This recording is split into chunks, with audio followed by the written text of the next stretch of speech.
Hi there, this is Dr. C. Sonia, Assistant Professor in Chemistry, SNS College of Technology. Today in this video, we're going to see about the polymer and composites. The polymer and the composites are the one which shapes our world. So polymers or the composites are the foundation of the modern material science and they contribute to the latest technology and they represent nearly every product that we use in our daily life. So these polymers, they have globally market exceeded $600 billion in 2023. And the composite material are expected to exceed $130 billion by 2027. So it's very important to know about the polymers and composites, the chemistry behind it. So what are these polymers? The polymers, they have the many parts. Okay, a single unit is called a monomer and the repeated units are called the polymers. So it's long chain molecules. Polymers or long chain molecules, they are composed of repeating monomer units. So poly plus meros, that is the polymer comes from the Greek word. So poly means many, meros means parts. So many parts they join together to form this polymer. There are examples for the everyday use of polymers. That is, they include the polyethylene that is we use in the plastic bags and the PVC that we use in the pipes. So there are 400 million tons of production of materials using the polymer material.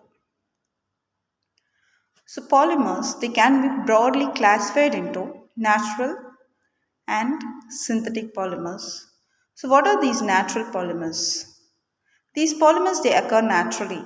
Cellulose, for example, it's a primary component of the cotton and wood.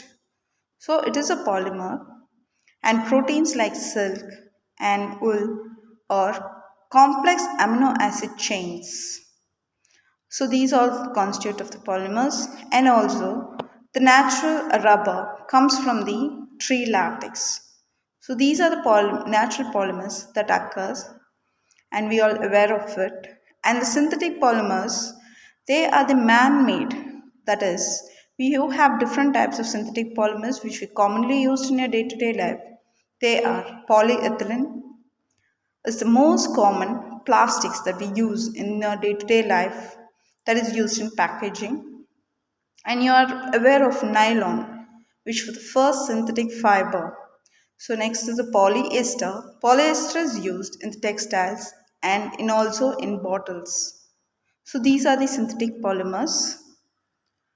So polymers are classified into different two main types, that is thermoplastics and the thermoset.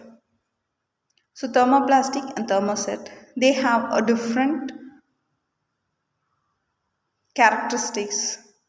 They have a different, that is when you compare the melting or the reshape of the materials, this thermoplastic they repeatedly melt and can be reshaped. So when some materials is made up of thermoplastic, you can again remelt the material and make into a desired product. Thermosets, they are irreversibly cured, that is they rigid. So when you subject thermoplastic to a very high temperature, they become a shape, a rigid shape, which cannot be reversed or they cannot be made into another desired materials.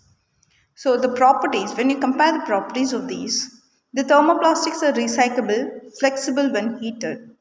Thermosets, they high heat resistance and they are not recyclable. So they cannot be made into another product. So the example, a good example and a common example for the thermoplastics is the PET bottles, then PP containers, and for the thermosets, the best example is epoxy resin and the bakelite. So bakelite you are aware of, you used in the cookwares where It can withstand very high temperature, but it cannot be recycled. And PET bottles, when you just throw in, give it to a recycle, then it will be processed again and made into another bottle and it will come back.